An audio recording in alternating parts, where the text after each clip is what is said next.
नमः श्री परमहंसास्वादितचरणकमलचिन्मकरन्दाय भक्तजनमानसनिवासाय श्रीरामचन्द्राय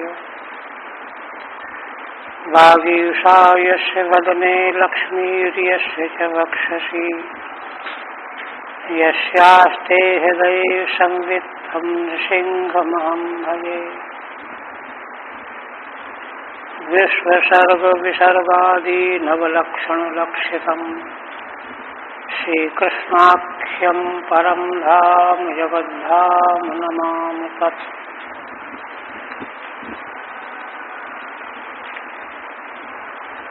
परम आदरणीय यति वृंद, भक्त वृंद एवं श्रोतृवृंद,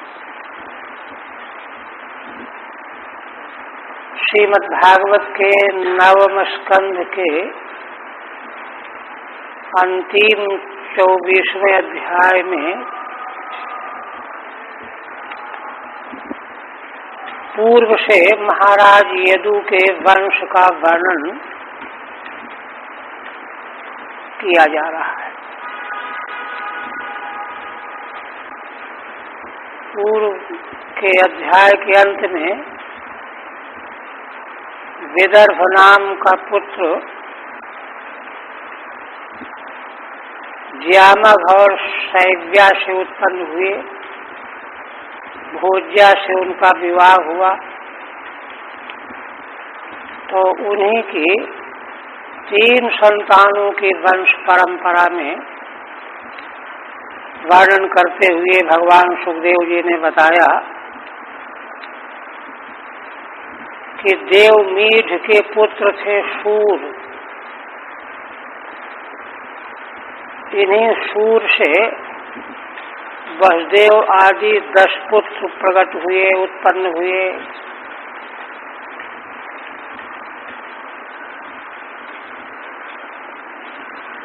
ये बताया। वसुदेवम हरेश स्थानम वदन्त्यानक दुंदुभिम प्रथा च श्रुतदेवा च श्रुतकीर्ति प्रथुश्रवा राजाधिदेवी चैतेषां भगिन्यः पंचकन्यकाः। महाराज सूर के वसुदेव आदि 10 पुत्र हुए और 5 कन्याएं जो इन 10 भाइयों की बहनें हैं। उनके नाम बता रहे हैं। प्रथा च श्रुतदेवा च, तीसरे में प्रथा कुंती का ही नाम है। श्रुतदेवा दूसरी, श्रुतकीर्ति तीसरी, श्रुतश्रवा चौथी और राजाधिदेवी, ये 5 वसुदेव आदि 10 भाइयों की बहनें हैं। पंचकन्यका, ये 5 कन्याएं महाराज सूर की पुत्रियां।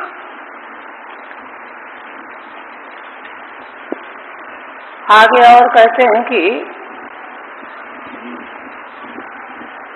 कुंते सख्यु पिता शूरो ह्यपुत्रस्य प्रथामदात्। इन 5 कन्याओं के पिता शूर, इनके मित्र थे। कुंती नाम था, कुंती भोज। तो कुंती भोज को कोई संतान नहीं होने से मित्रता के संबंध से उन्होंने अपनी बड़ी पुत्री प्रथा को उनको गोद दे दिया, है ना। कुंते सख्यु पिता शूरो ह्यपुत्रस्य प्रथामदात्। अपुत्रस्य कुंते, कुंती भोज का कोई पुत्र नहीं था और सूर के मित्र थे। तो कन्याओं के पिता सूर ने अपने मित्र को प्रथा नाम की जो सबसे बड़ी कन्या थी उसको गोद दे दिया। 31वें में हुआ। प्रथाया कन्यकावस्थायाम कर्णोत्पत्ति प्रकारमा। इन्हीं प्रथा कुंती देवी से कुमारावस्था में कर्ण की उत्पत्ति हुई कैसे उत्पत्ति हुई उसका रहस्य बता रहे हैं। कुंती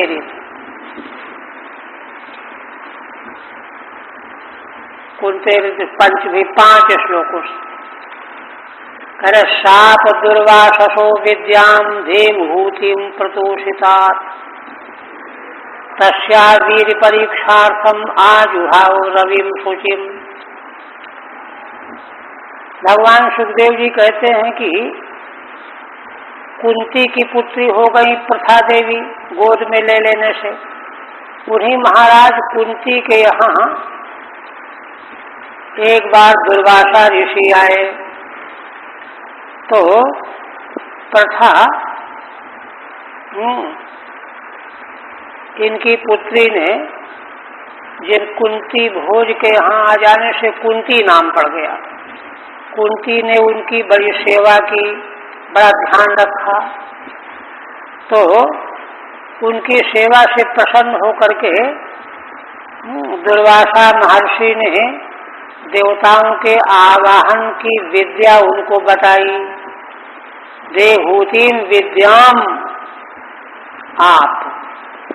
जब कुंती की सेवा से देवर्षि प्रसन्न हो गए दुर्वासा जी, तो देवताओं को आवाहन करने वाली विद्या उनको दे दिया।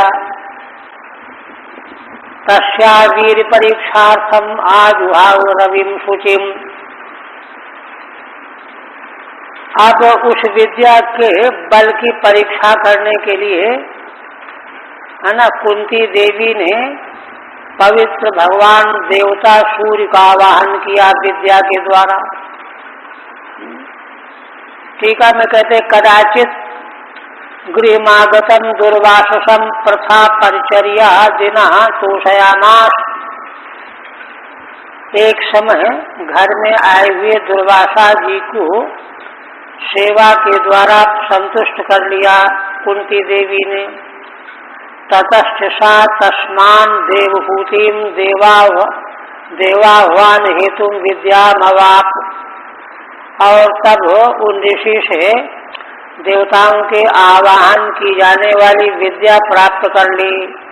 प्रसन्न होकर के दे दिया ऋषि ने। तदा सापेति, यही बात यहाँ कही गई।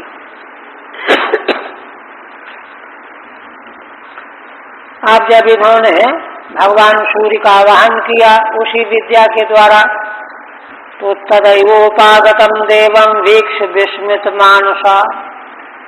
भगवान सूर्य उसी समय उपस्थित हो गए। तदाएव भगवान सूर्य को उपस्थित देख करके इनको बड़ा विस्मय हुआ। कितनी उच्च कोटि की विद्या है जो ऋषि ने मुझको दी है। आश्चर्यचकित हो गई। प्रत्यार्थम प्रयुक्ता में या ही देव क्षमस्व में। फिर प्रार्थना पूर्वक कहने लगी कि हे देव, मैंने तो विद्या के विश्वास के लिए प्रयोग किया था, आप कृपा करके मुझे क्षमा कर दीजिए और अपने धाम को चले जाइए। ये कहा। देवम उपागतम वीक्ष सा प्राह। भगवान सूर्य जब प्रकट हो गए, आ गए, तो उनका दर्शन करके कुंती देवी ने प्रार्थना पूर्वक कहा, प्रत्यार्थम परीक्षार्थम मया विद्या प्रयुक्ता। विद्या का मैंने प्रयोग किया परीक्षा के लिए कि इसमें शक्ति है कि नहीं है। न तो त्वया किंचित कार्यम, आपके द्वारा मुझे कोई कार्य नहीं है। इति अभिसंधिना अतो याहीति, इसलिए आप कृपा करके अपने धाम को जाइए। अमोघम दर्शनम देवी आधत्से त्वयि चात्मजम। योनिर्यथा न दुष्येतो कर्ताहम तेषु मध्य में। कुंती देवी की बात सुन करके भगवान सूर्य ने कहा कि हे देवी, मेरा आगमन अमोघ होता है, मैं तुमको पुत्र प्रदान करूंगा। तो इस पर कुंती देवी ने कहा कि मैं तो अभी अविवाहिता हूँ। तब उन्होंने कहा कि योनिर यथा न दुष्येतो कर्ता हम ते सुमध्य में, तुम्हारी योनि में किसी प्रकार का कोई दोष नहीं आएगा, ऐसा कहा। एव मुक्तो रविरुवाच अमोघम दर्शनमिति, मेरा दर्शन तो अमोघ है।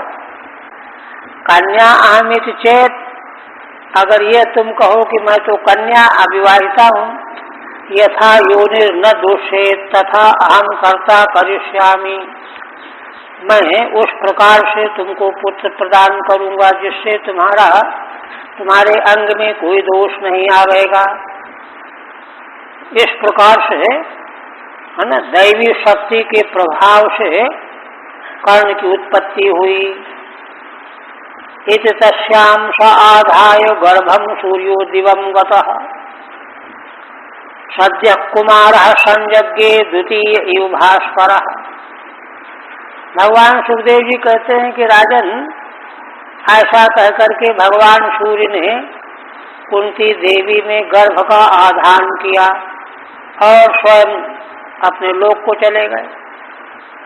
इधर वह कुमार गर्भ के रूप में सद्य प्रकट हो गया, जन्म ले लिया, और वह द्वितीय भास्कर है ना, देखने में दूसरे सूर्य के समान प्रकाशित हो रहा था।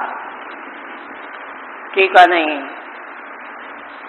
तम सात्यजन नदी तो एक रक्षा लोक से बिभ्यति प्रपिता महस्तामुवाह पांडुर्वै सत्य विक्रम। भगवान सुखदेव जी कहते हैं कि राजन, उस कुमार को देवी कुंती ने बहती हुई नदी की धारा में विसर्जन कर दिया। ऐसा करने में उनको बड़ा क्लेश तो हुआ, कृच्छ्रात, बड़ा क्लेश हुआ, किंतु लोक निंदा से भयभीत हो रही थी वे। महाभारत में विस्तृत वर्णन है। प्रपिता महस्तामुवाह पांडुर्वै सत्य विक्रम। हे राजन, तुम्हारे प्रपितामह पांडु ने उन देवी कुंती के साथ विवाह किया जो सत्य विक्रम है ना, जो सच्चे वीर योद्धा थे।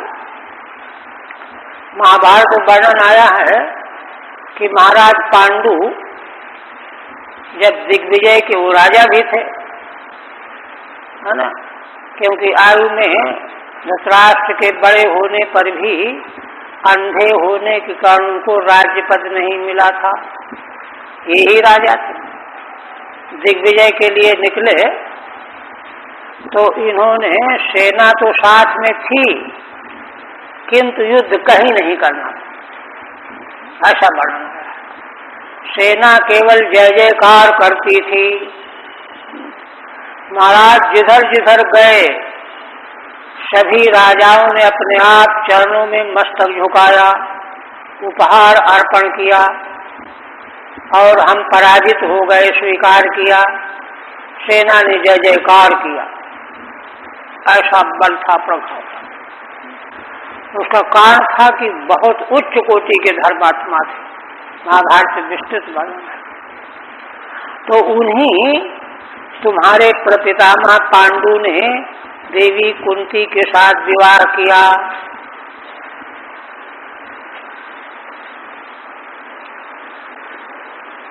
अब इनकी 4 बहनें और थीं। सुतदेवां तु कारुषो वृद्ध शर्मा समग्रही यस्याम भूदंत वक्तो ऋषि सप्तोदिते सोता। फिर आगे कहने लगे कि राजन, इन्हीं प्रथा कुंती की दूसरी बहन सुतदेवा नाम की थी, तो उनके साथ कारुष देश के वृद्ध शर्मा ने विवाह किया और उनके द्वारा सुतदेवा में दंत वक्त्र नाम का पुत्र उत्पन्न हुआ। यह दंत वक्त्र वह है जो इसके पूर्व में जय विजय को शनकादिकों का शाप हुआ था ना, तो जय विजय पहले जन्म में हिरण्याक्ष कश्यप हुए, दूसरे में कुंभकर्ण रावण हुए, तीसरे जन्म में शिशुपाल और दंतवक्त हुए। तो यह दंतवक्त हिरण्याक्ष था, पहले जन्म में हिरण्याक्ष था, वही तीसरे जन्म में दंतवक्त के नाम से प्रकट हुआ। और देखिए पांडवों की मौसी से उसका जन्म हुआ, तभी तो पीछे कहा गया है, आगे और कहेंगे कि स्वयं वंश परंपरा के राजाओं में ही असुर आकर के छिप गए थे। असुरों ने राजाओं के वेश में अपना उपद्रव प्रारंभ जारी किया था। तो दिति के पुत्र थे ये हिरण्याक्ष, जो सुतदेवा से है ना दंतवक्त के रूप में प्रकट हुए। कैकेयो धृष्टकेतुश्चो श्रुतकीर्ति बबिंदत, तीसरी बहन थी श्रुतकीर्ति। श्रुतकीर्ति से केकय देश के महाराज धृष्टकेतु ने विवाह किया। उनके संतर्दनादेस्तस्याम 50 कैकया सुता, संतर्दन जिनमें प्रधान है ऐसे 5 पुत्र उत्पन्न हुए जो केकय वंशी राजा हुए। ठीक है नहीं। इसी प्रकार से चौथी बहन राजाधिदेवी, राजाधिदेव्याम आवंत्यौ जयसेनो जनिष्ठ। जयसेन नाम के महाराज ने राधादेवी से विवाह किया। उनसे 2 अवंती कुमार प्रकट हुए, अवंती देश के राजा थे। इसी प्रकार से दमघोषश्चेदिराजा सुतश्रवसमग्रहीत, सुतश्रवा नाम की जो 5वीं बहन थी उनको चेदिराज दमघोष ने विवाह किया उनके साथ।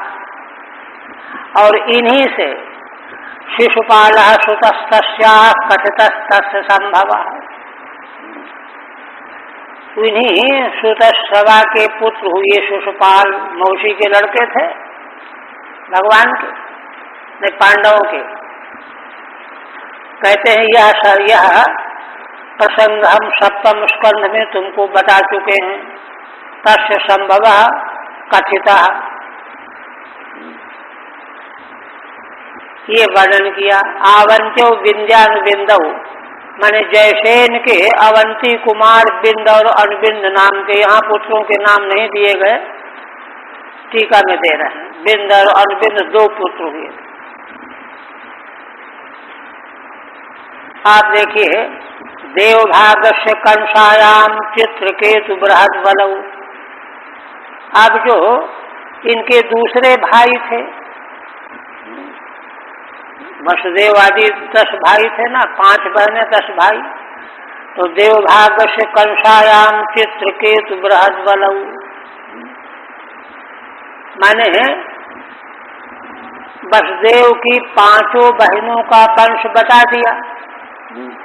अब वसुदेव जी के भाइयों के किनसे विवाह हुए, कौन कौन संतानें हुई, यह बताने जा रहे हैं। इनके छोटे भाई जो देवभाग थे उनका विवाह कंसा के साथ हुआ, उग्रसेन की कन्या है, उससे 2 पुत्र हुए, चित्रकेतु बृहद बलौ। कंसवत्याम देवश्रवसः सुवीर ईशुबाल तथा, तीसरे भाई देवश्रवा नाम था, उनसे कंसवती नाम की दूसरी पुत्री से जो उग्रसेन की थी विवाह हुआ, उससे भी 2 पुत्र हुए, सुवीर और ईशुमान। इसी तरह से उनके छोटे तीसरे भाई कंकायामानकात जाता, आनक नाम था, उनका विवाह कंका नाम की उग्रसेन की पुत्री से हुआ, उससे सत्यजित पुरजित तथा 2 पुत्र हुए, सत्यजित और पुरजित। संजयो राष्ट्रपाल्याम चो वृषदुर्मर्षणाधिकान, राष्ट्रपाली नाम की जो उग्रसेन की कन्या थी, तो उससे संजय नाम का पुत्र हुआ।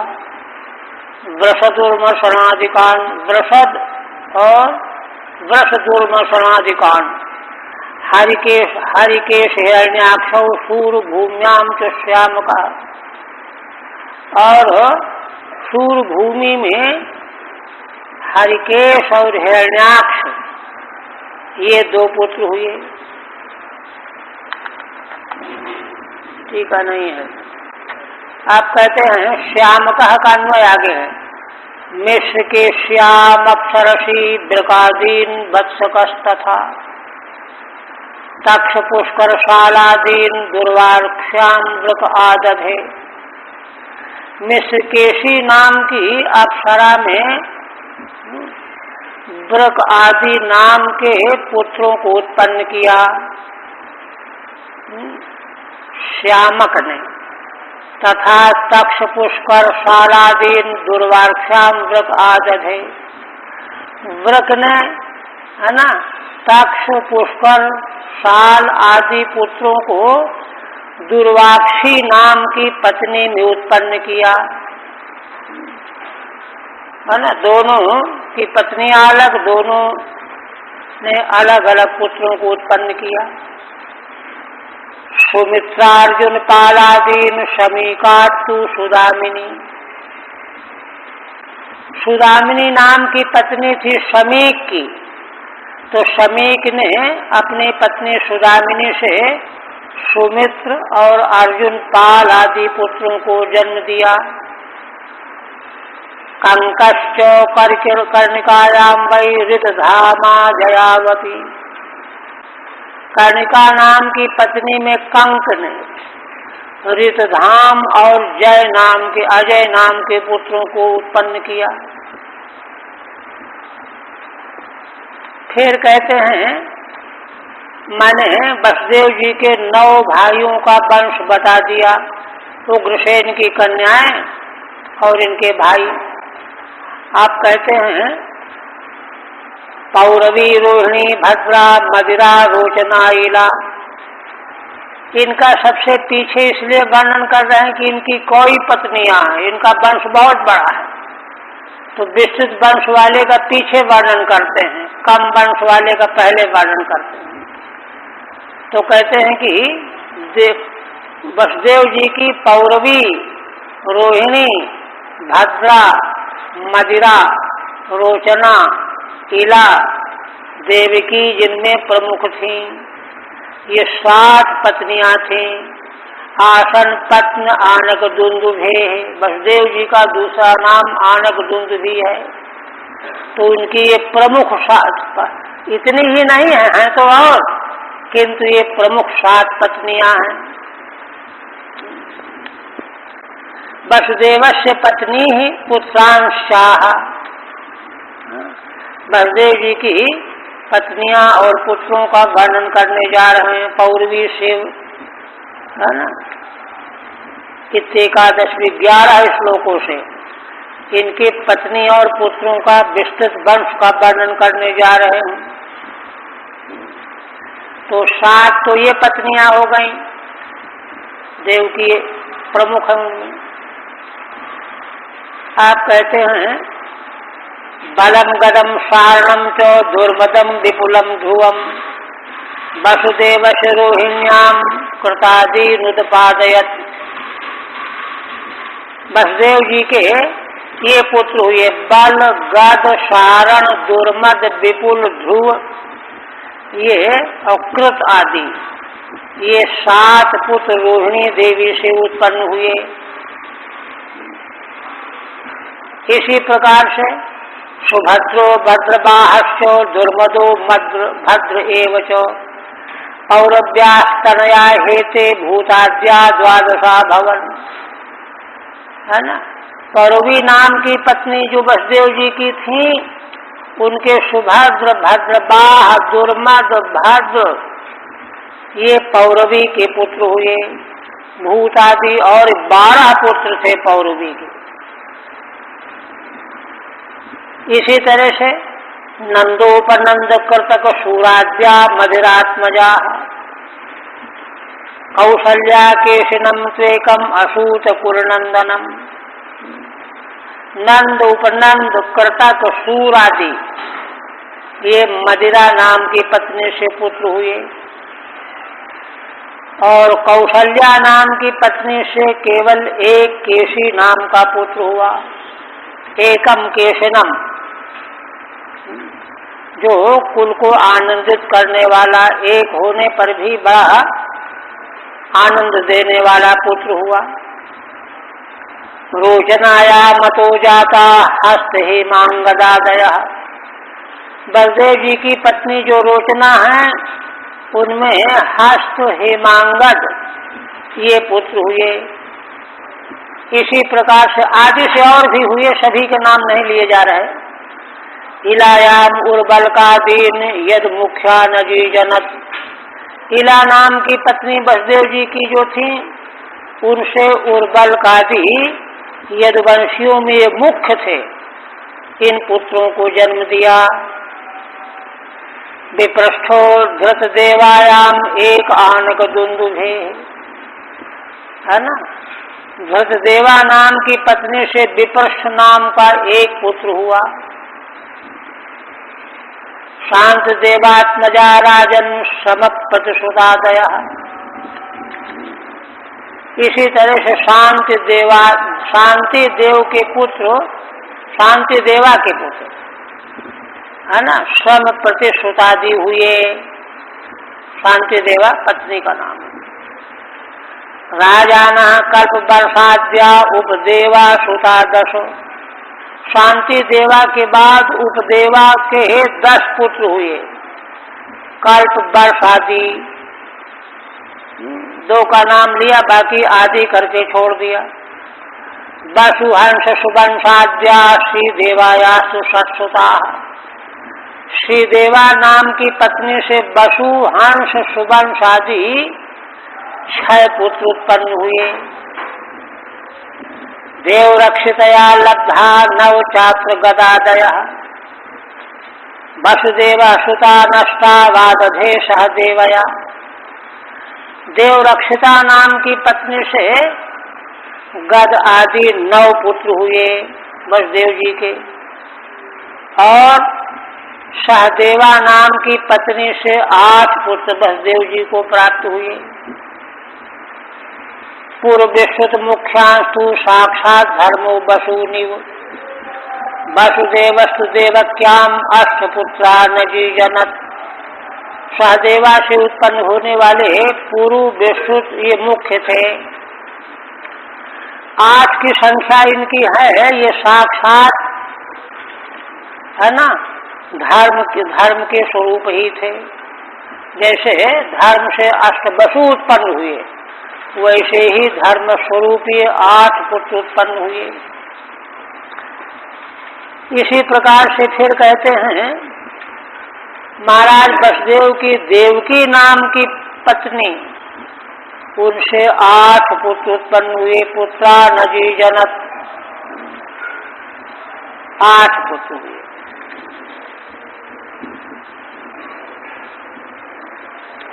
अच्छा, अब टीका आगे आएगी, उनके नाम बता रहे हैं। कीर्तिमंतम सुषेणम चो भद्रसेनम उदारधी। ऋजुम संवर्धनम भद्रम संकर्षण महीश्वरम।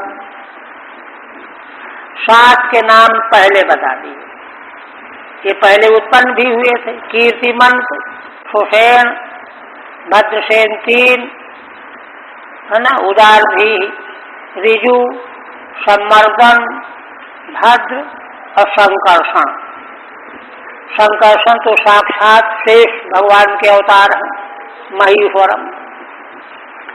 ये 7 तो ये हैं। तो कहते 8वें कौन है? आपने तो बताया कि 8 पुत्र देवकी देवी से हुए, तो 8वें को अलग बता रहे हैं। अष्टमस्तु तयोरासीत स्वयमेव हरिः किल।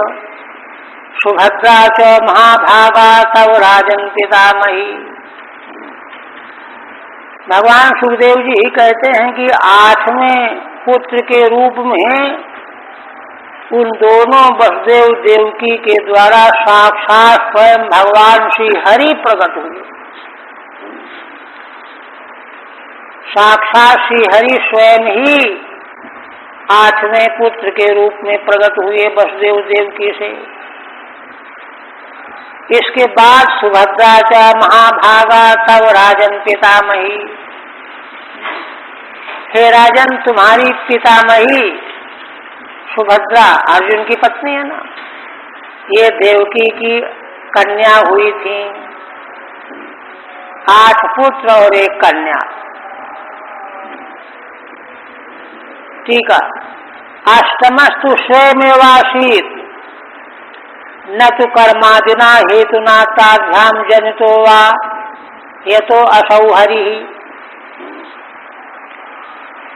श्रीधर स्वामी कहते हैं कि भगवान सुखदेव जी ने क्या कहा है, अष्टमा तयो स्वयमेव हरि किल आसीत, ये कहा। तो आसीत पद को देख करके श्रीधर स्वामी कहते हैं कि अष्टमस्तु स्वयं एव आसीत, भगवान 8वें पुत्र के रूप में स्वयं उपस्थित हो गए, उत्पन्न नहीं हुए, दर्शन दे दिए, यही होना। स्वयं एव आसीत, स्वयं प्रकट हो गए।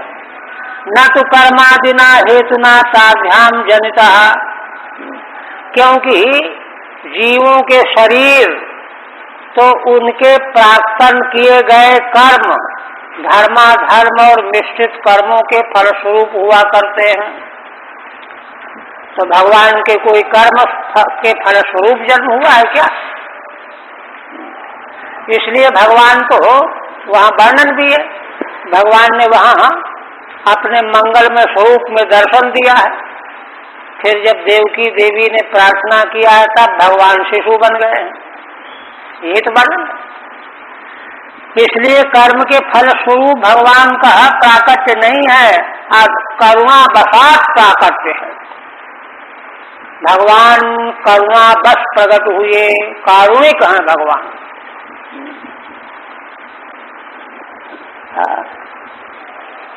भगवान की करुणा के संबंध में पुराणांतर में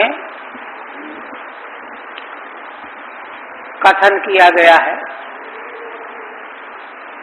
कि जब जब संसार में किसी प्रकार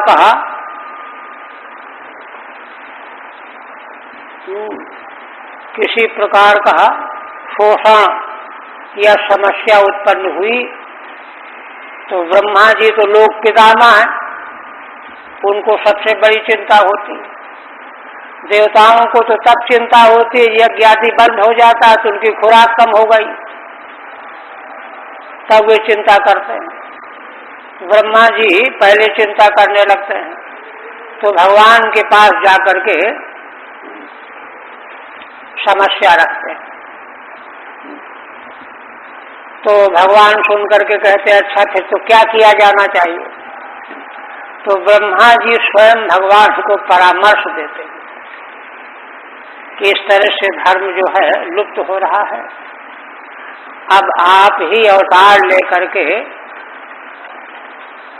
धर्म को कैसे करना चाहिए यह लोगों को शिक्षा दीजिए। का ठीक। तो भगवान धर्म के आचरण की शिक्षा देने के लिए अवतार लेते हैं। फिर एक बार समस्या आई, सप्तम स्कंद में संकेत किया गया। सप्तम स्कंद में संकेत यह कि देवर्षि नारद जी ने कहा कि मनुष्य लोक में कलयुग के आने पर, बल्कि और उसके पहले से त्रेता में ही मूर्ति पूजा आरंभ हुई। तो मूर्ति पूजा क्यों आरंभ हुई? इसलिए आरंभ हुई कि सभी मनुष्य अपने अपने रजोगुणी तमोगुणी अहंकार से आवृत होकर के एक दूसरे का तिरस्कार करने लगे। अरे हम क्या उससे कम है क्या? हमें गुण कम है क्या? शक्ति कम है क्या? धन संपत्ति कम है क्या? इस तरह से बड़ा व्यतिक्रम हो गया। ये तो स्वयं में बहुत बड़ा धर्म है, तब क्या किया जाए? अब वो भगवान की आराधना पूजा जो भी करते हो, लेकिन ये इतना बड़ा दुर्गुण, तो इसके लिए ब्रह्मा जी फिर गए भगवान के पास। तो कहा भाई क्या करना चाहिए बताओ, तुम परामर्श दो, राय दो।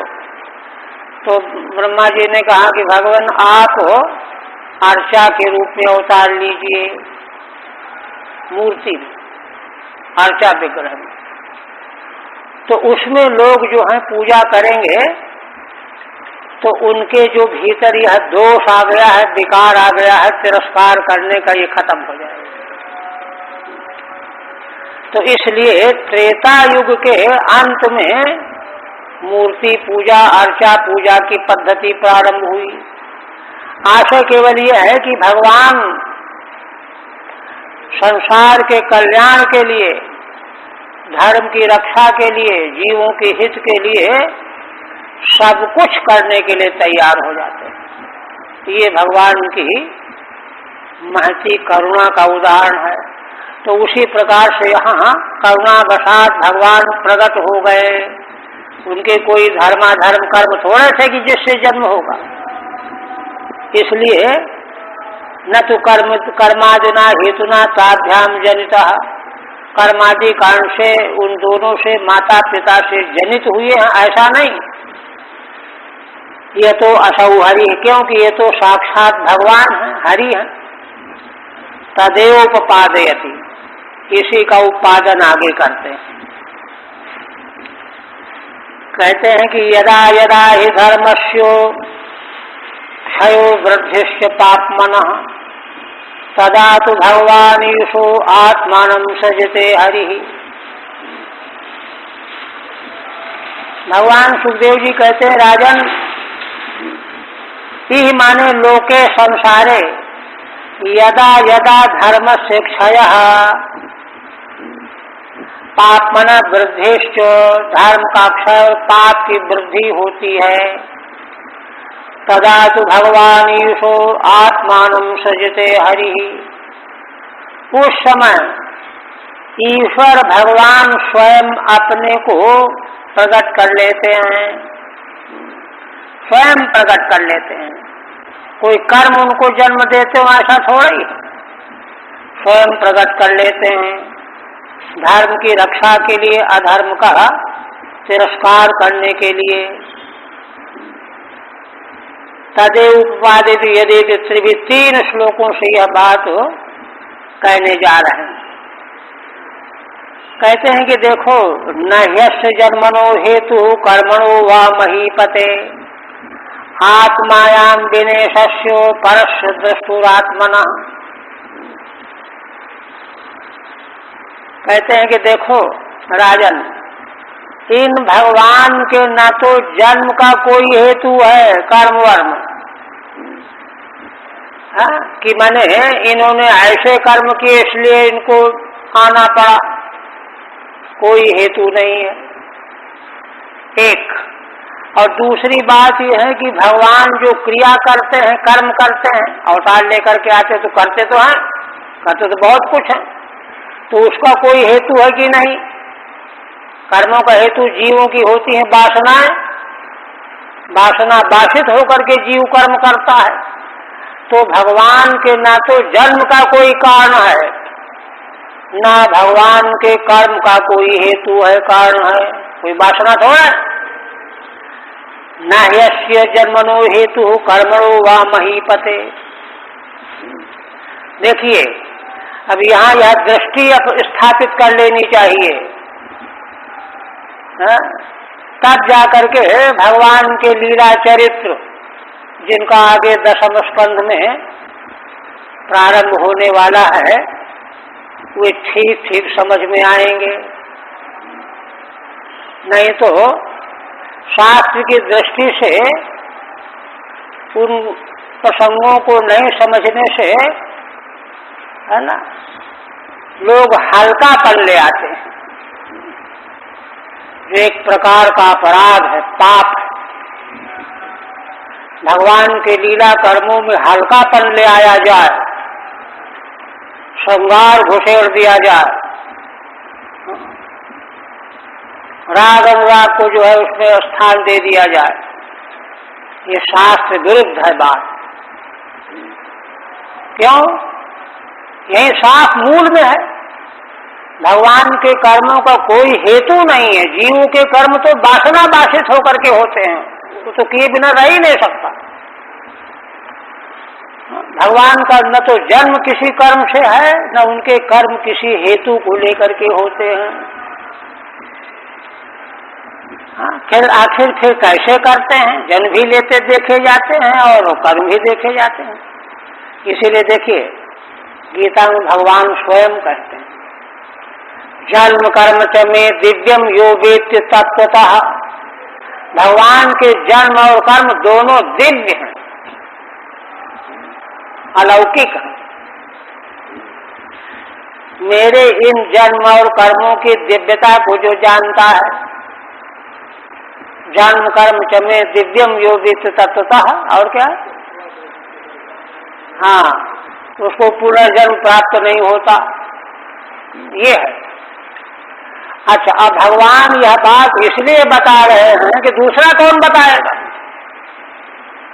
दूसरा तो संसारी प्राणी जो है ना, लोकातीत भगवान के संबंध में क्या जान सकता है? जान ही नहीं सकता ठीक ठीक।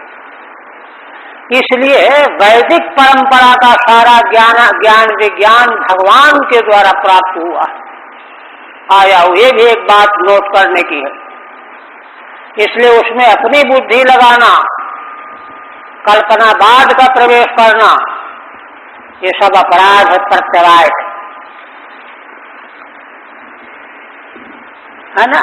तब फिर भगवान जन्म लेते हुए दिखाई देते हैं, कर्म करते दिखाई देते हैं, तो बता रहे हैं स्वयं आत्मायाम विनेशस्य परस्य दृष्टुरात्मना।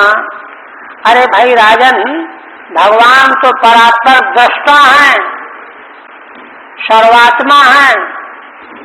उनका जन्म और कर्म जो है उनकी अपनी माया का विलास है। भगवान की अपनी स्वयं की माया के बिना उनके जन्म और कर्म दोनों संभव नहीं है। भगवान जो है अपनी माया शक्ति के द्वारा जन्म लेते हुए दृष्टिगोचर होते हैं और नाना प्रकार के कर्म करते हुए दृष्टिगोचर होते हैं, किंतु यह भगवान की माया शक्ति का विलास है। ठीक है। ईशस्य माया नियंतु, भगवान तो माया के नियंता हैं। परस्या संगस्य, पर है माने सबसे अलग है, सबसे अलग है असंग। दृष्टु माने साक्षिणा, सबके प्रकाशक हैं, उनके साक्षित्व के बिना है ना किसी को कोई बोध नहीं होगा, साक्षी हैं। आत्मना सर्वदा से सर्वव्यापक है। न एवं भूतस्य माया विनोदम बिना, जो भगवान ऐसे हैं, वेदांत वेद्य स्वरूप तो भगवान का यही है ना, ऐसे जो भगवान हैं उनका माया विनोद के बिना जन्म लेना कर्म दोनों भी संभव नहीं है ना। जन्म और कर्म का कोई हेतु हो ही नहीं सकता, संभव ही नहीं है, पूरी तरह से असंभव कर दिया, काट दिया गया। यह दृष्टि प्राप्त करनी चाहिए, तब भगवान की लीलाओं का रहस्य जो है कुछ हृदयंगम हो पाएगा।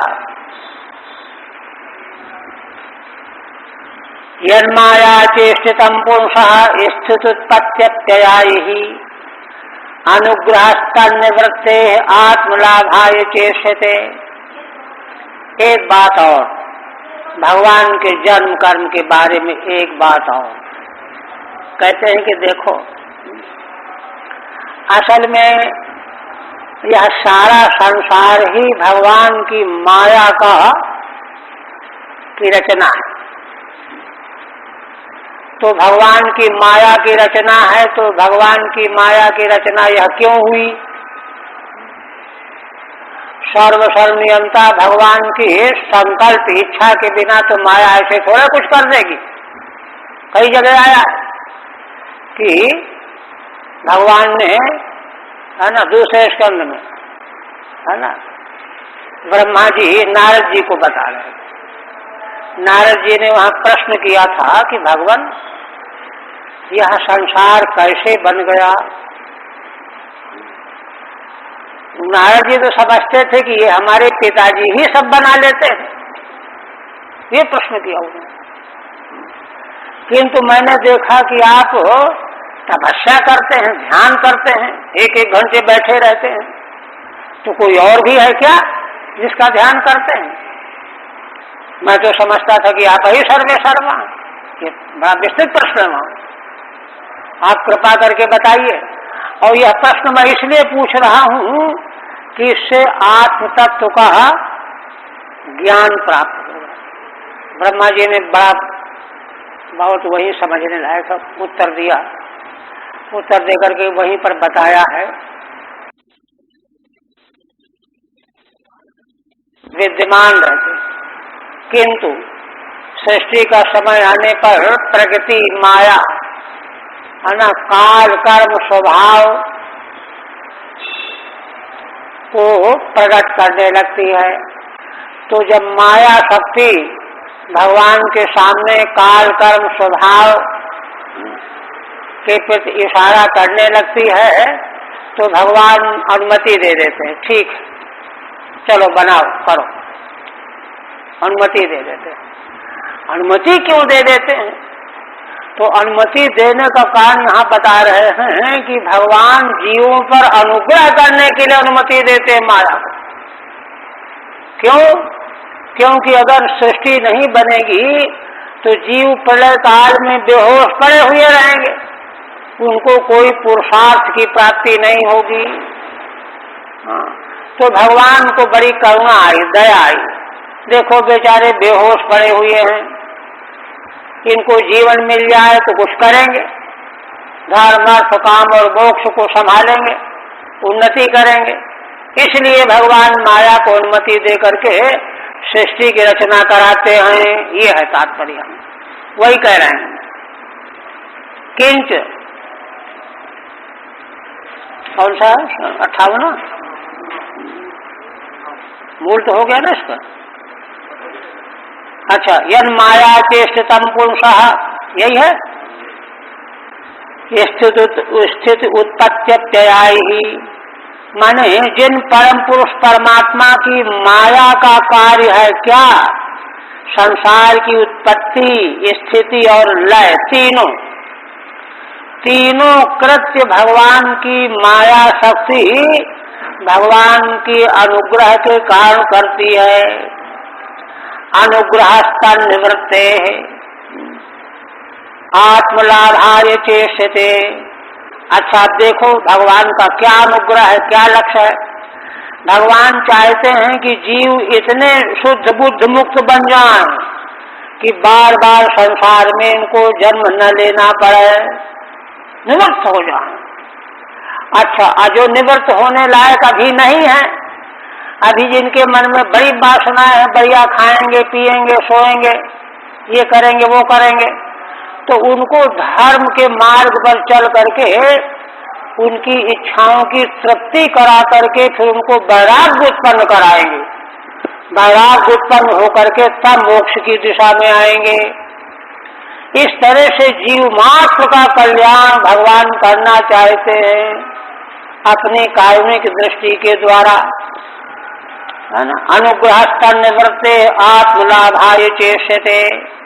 आत्मलाभ माने आत्म साक्षात्कार, क्योंकि आत्म साक्षात्कार के बिना आवागमन मिटेगा नहीं। टीका किंच यस्य माया चेष्टितम पुंसः जीवस्य अनुग्रह, जिन भगवान की माया की चेष्टा क्या है ना, जीव के लिए अनुग्रह के लिए है। तस्य जीवानुग्राहकस्य, तो जो भगवान सृष्टि की रचना के मूल में जीवों के प्रति अनुग्रह किया करते हैं, अनुग्राहक हैं, उन भगवान को भला कुतः कर्मादि पारतंत्र जन्मादि संभव, वे ही भगवान कर्मादि के द्वारा परतंत्र होकर के जन्म लेना पड़े, यह कैसे संभव है? वे तो करुणावशात जीवों को माया के द्वारा उत्पन्न कराते हैं कि अपना कल्याण करेंगे। तो मनुष्य समग्र अनंत जीवों के कल्याण की बात सोचने वाले भगवान स्वयं कर्म के बस होकर के जन्म कैसे लेंगे? अर्थ ही आया।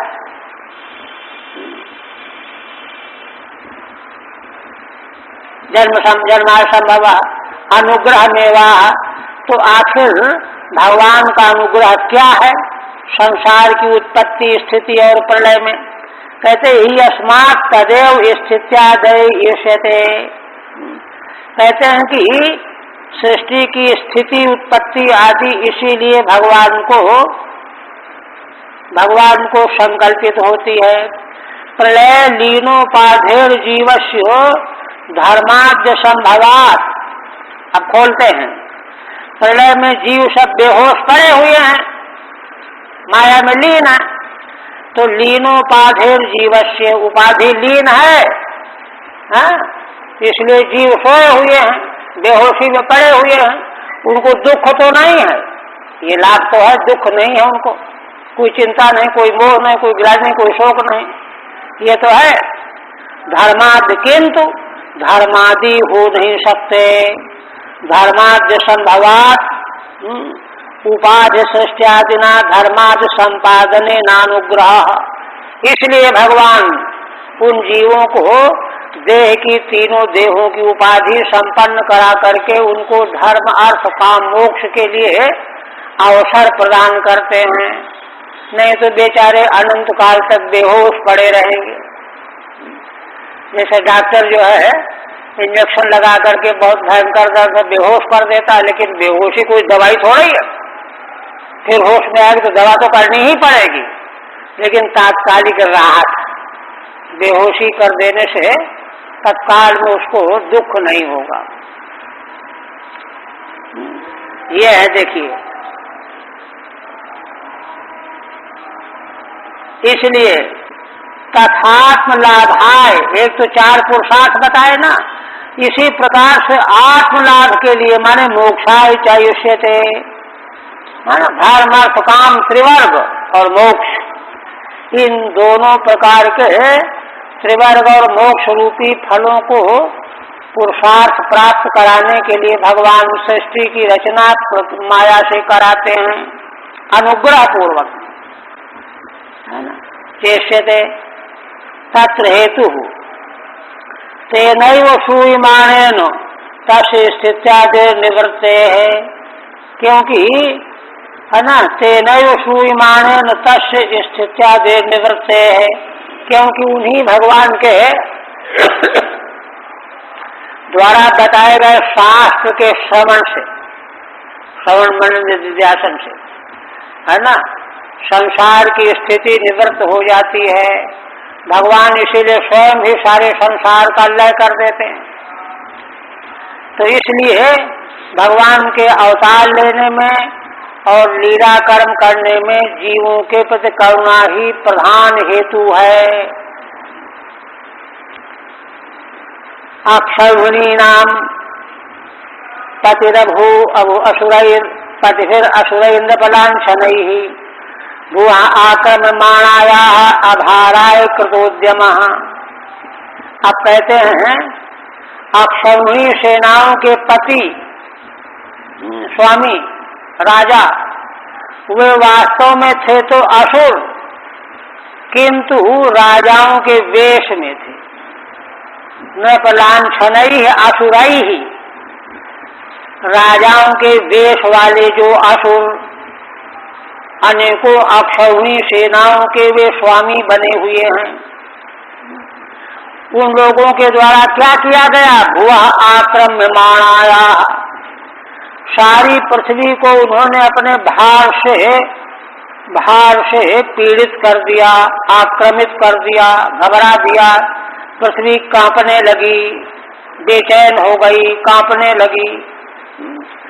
इसलिए उस पृथ्वी का भार उतारने के लिए आभाराय, भार के अभाव के लिए, भार का नाश करने के लिए भगवान ने कृतोद्यम माने उद्यम किया, मारा उन असुरों को, दैत्यों को।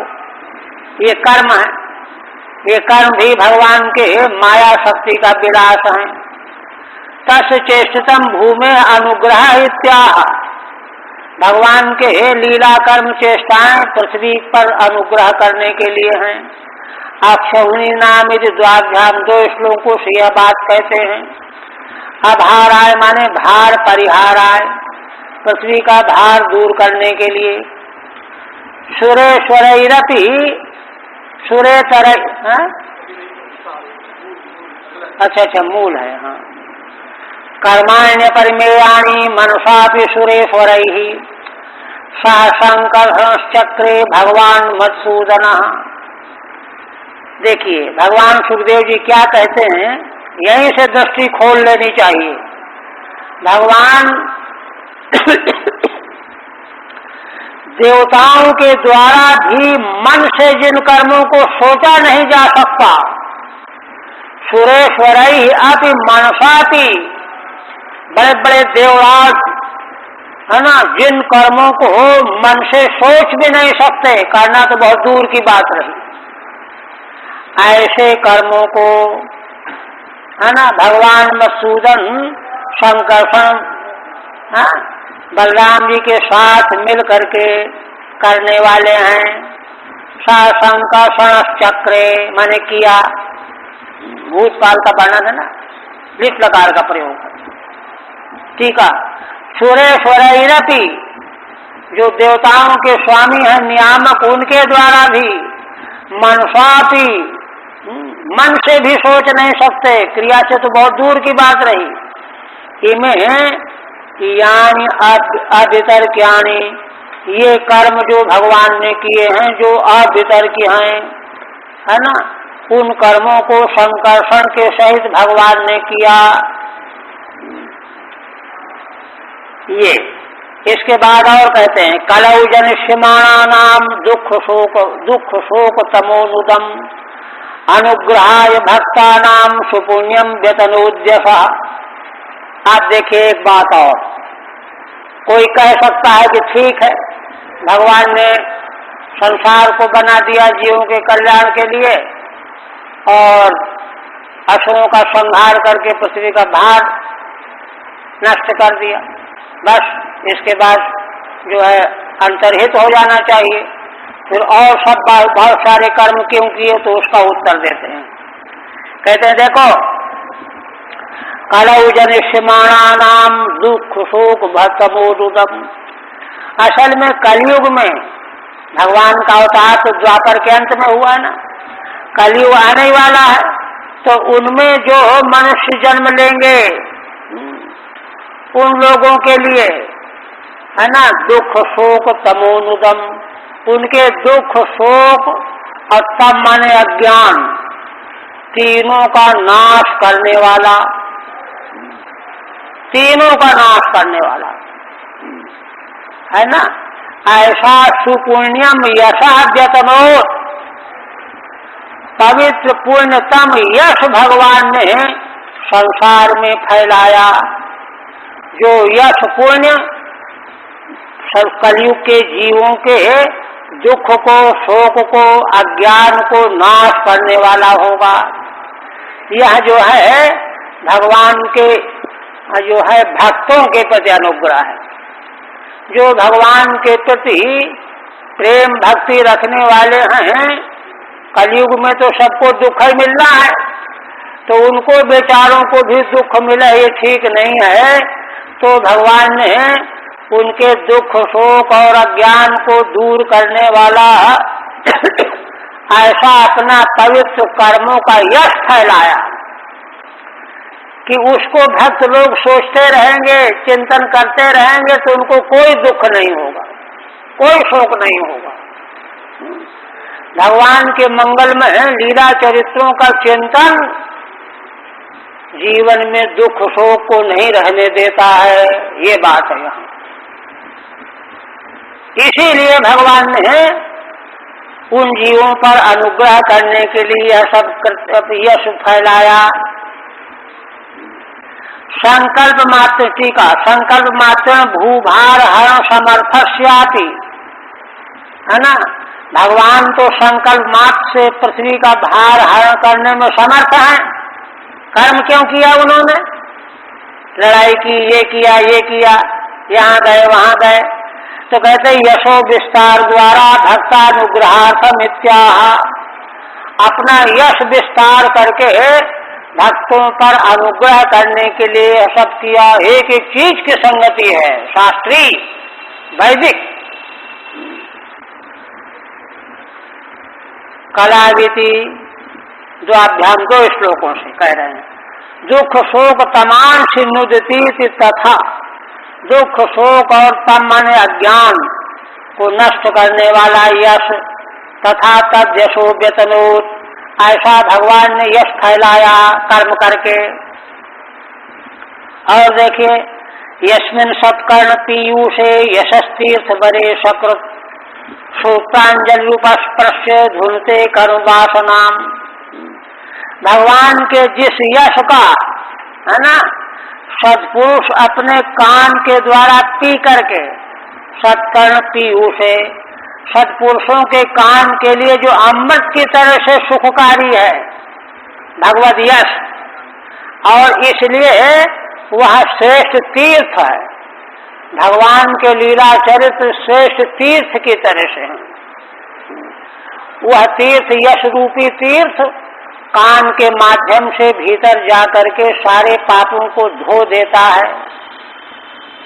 तीर्थ भरे प्रकृत, एक बार कोई पी ले कान से, अमृत जैसा भगवान का यश तीर्थ के समान जो मंगल करने वाला है ना। किसके द्वारा पी ले? श्रोत्रांजलि उपस्पृश्य, ये कान जो है अंजुलि है, अंजुलि जैसे दूध पिया जाता है ना, जल पिया जाता, ऐसे भगवान का यश रूपी तीर्थ का जल पी ले, अमृत पी ले।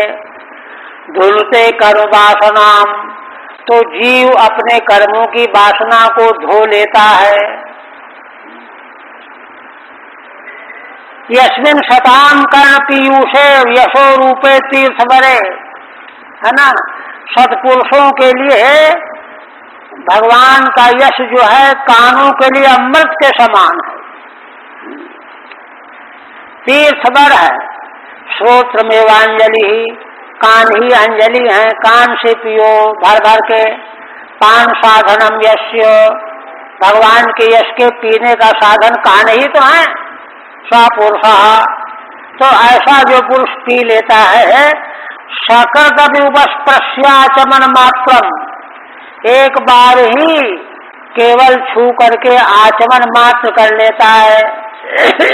कृत्वा तत्सौंदर्या कष्टचित्त कर्म वासनाम धुनते, तो भगवान के सौंदर्य से आकृष्ट होकर के अपने सारी कर्मों की वासनाओं को धो लेता है।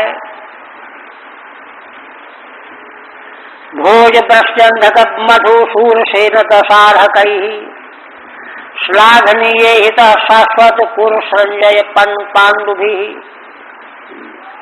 कहते हैं कि देखो, भगवान जिस समय द्वारिकापुरी में मौजूद थे, भोज, वृष्णि, अंधक, मधुवंशी, ये सब यदुवंशी हैं, शूरसेन, दशार्ह, है ना, ये सब के सब श्लाघनीय हित शाश्वत, है ना, भगवान की समग्र चेष्टाओं की बड़ी प्रशंसा किया करते थे। शाश्वत कुर संजय पांडुभी, कुरवंशी, संजय वंशी, पांडुवंशी राजा लोग भी निरंतर जब तक जो जीवित रहे तब तक भगवान के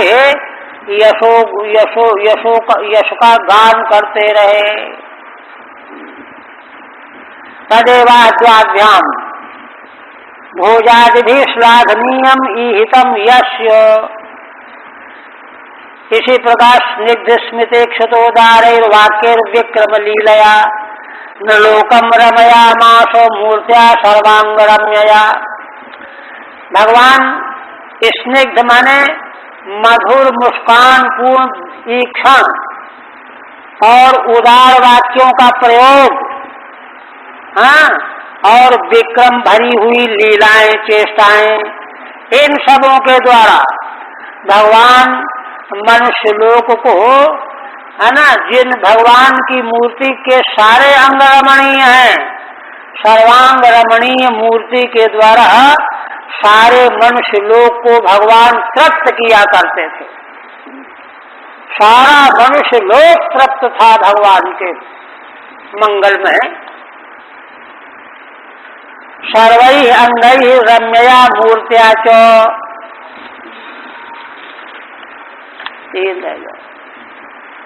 आगे कहते हैं, इसी बात को सिद्ध करने के लिए भगवान के मुखारविंद की शोभा बता रहे हैं। यस्याननम मकर कुंडल चारुकर्ण भाजप कपोल सुभगम सविलासहासम। जिन भगवान का आनंद माने मुखारविंद, मकराकृत कुंडल और सुंदर, है ना, कर्णों को शोभित करने वाले हैं, उनकी चमक दमक से शोभा से भगवान के मुखारविंद के दोनों कपोल बड़े सुंदर प्रतीत होते हैं। और तीसरी बात, विलासपूर्ण हंसी मुस्कान। नित्योत्सवम न तत्र पुरुषभी पिबन्त्यः। भगवान के ऐसे मुखारविंद का नित्य प्रतिपान करते हुए, है ना, नारियों नरस नराष्ट्र, स्त्री और पुरुष दोनों ही रात दिन उत्सव के समान अपने नेत्रों से पान किया करते थे और बड़े प्रसन्न रहते थे। बल्कि जब कभी भगवान के मंगलमय स्वरूप का दर्शन करते हुए पलक बंद हो जाए, पलक तो बंद हो जाती है, तो निमि पर क्रोध करते थे कि क्या हो गया है, निमि को पलक बंद कर देते हैं। पलक उठने और बंद करने के हेतु निमि है ना, तो उन पर कुपित हो जाते हैं। कुपिता निमेश, माने भगवान के मंगलमय स्वरूप दर्शन की में विलंब एक क्षण भी उनको बर्दाश्त नहीं। इतना बड़ा आकर्षण। तत्प्रदर्शनार्थम मुख शोभा माह, उसी को दिखाते हुए मुख की शोभा बताते हैं। यस्याननम दशभिर नेत्रैहि, जिन भगवान का मुखारविंद नेत्रों के द्वारा पिबंत्यो नारियो नराश्चो, स्त्रियां और पुरुष कभी तृप्त नहीं हुए, न तत्रपु न तृप्ता। कहते कैसा भगवान का मुखारविंद है? निमेषोन्मेष मात्र व्यवधानमप्य सहमाना। पलक गिरने खुलने में भी जो व्यवधान होता है, इसको भी नर नारी सहन नहीं कर पाते। तत्कर्तुर्निमे कुपिताश्च बभूवुः, बल्कि पलकों को गिराने उठाने वाले निमि के प्रति कुपित हो जाते थे। कथम भूतमाननम, भगवान का वह मुखारविंद कैसा है? मकर कुंडलाभ्याम चारु कर्णौ भ्राजन्तौ, मकराकृति दो कुंडलों के द्वारा भगवान के दोनों सुंदर कान शोभित हो रहे हैं।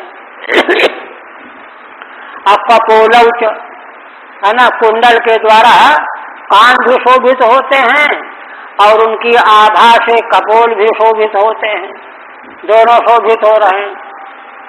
तय सुभगम, इससे उनका मुखारविंद बड़ा ही सुंदर प्रतीत होता है।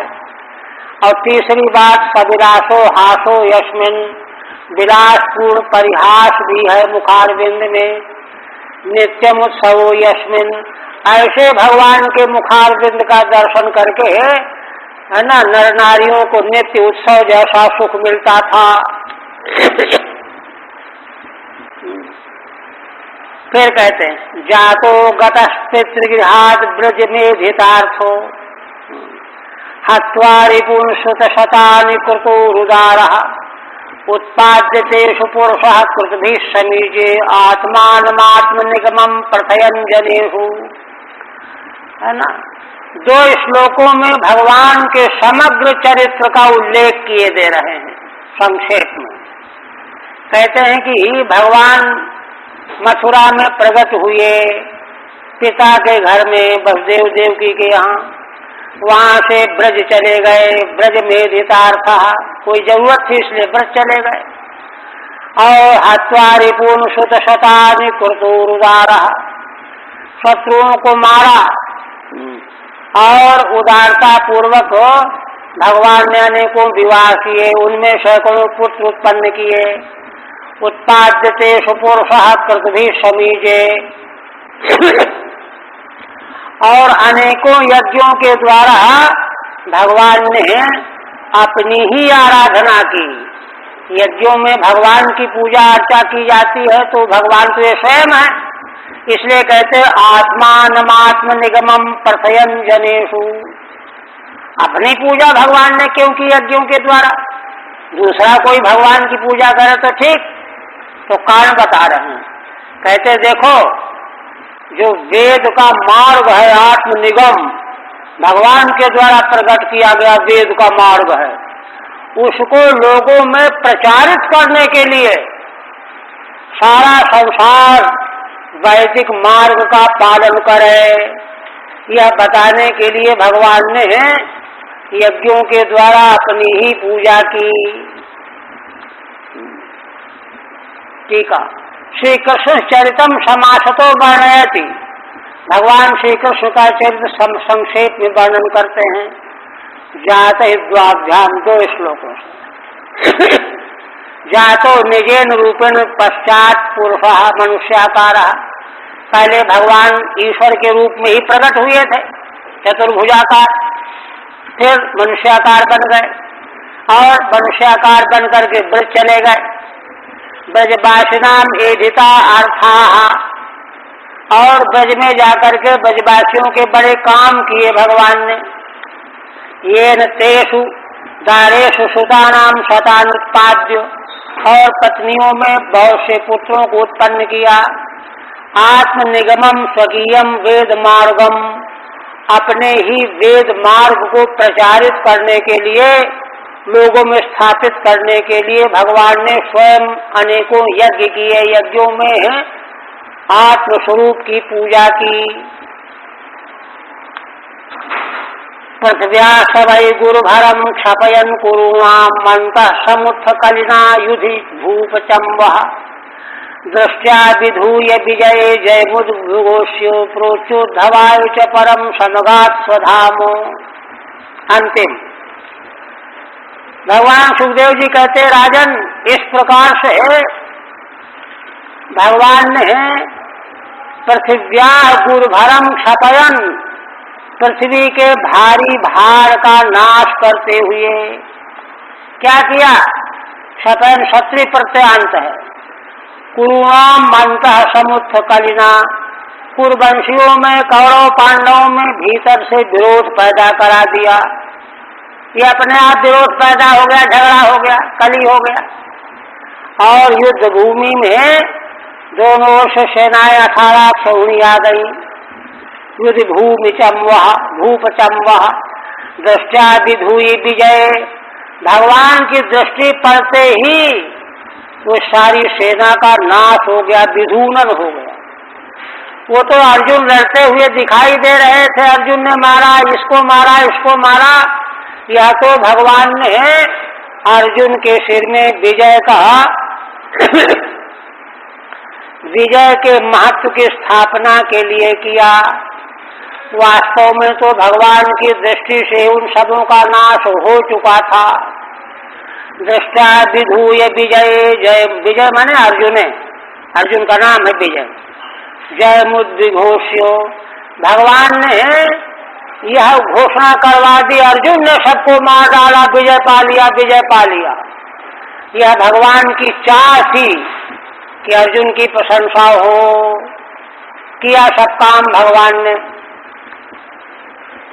और प्रोचोद्धवाय च परम समगात स्वधाम। अंत में उद्धव जी को परम उत्कृष्ट अध्यात्म तत्व का उपदेश करके अपने धाम को चले गए। ठीक है। अंत समुत्थेन कलिना, है ना, कौरव पांडवों में भीतर से द्वेष हो गया था, युद्ध कली हो गया था। निमित्तेन गुरुभारम क्षपयन, उसी को निमित्त बना करके पृथ्वी के सारे भार का नाश करते हुए, दृष्टैव भूप चमूर विधूय, भगवान ने अपनी दृष्टि डाल करके ही राजाओं के सारी सेना को नष्ट कर डाला था। विजय जयम अर्जुनेन जितम इत्येवम उद्घोषण करत्वा, और अर्जुन का उद्घोषणा करवा दी, अर्जुन ने जीत लिया। परम तत्व उद्धवाय उपदेश्य, और उद्धव जी को परम तत्व का उपदेश किया। और तब स्वधाम सम्यक सेनैव रूपेण जगामेति, अपने साक्षात उसी स्वरूप से भगवान का साक्षात विग्रह सहित अपने धाम को गमन हुआ है ना। सेनैव रूपेण जगामेति। हरि ओम तत्सत्। श्रीमद्भागवते महापुराणे वैयासिक्यां पारमहंस्यां संहितायां अष्टादशसाहस्र्यां नवम स्कन्धे श्रीसूर्यसूर्यवंशानुकीर्तने यद्वंशानुवर्णनं नाम चतुर्विंशोऽध्यायः। भगवदर्पणमस्तु। समाप्तश्चायं नवमः स्कन्धः।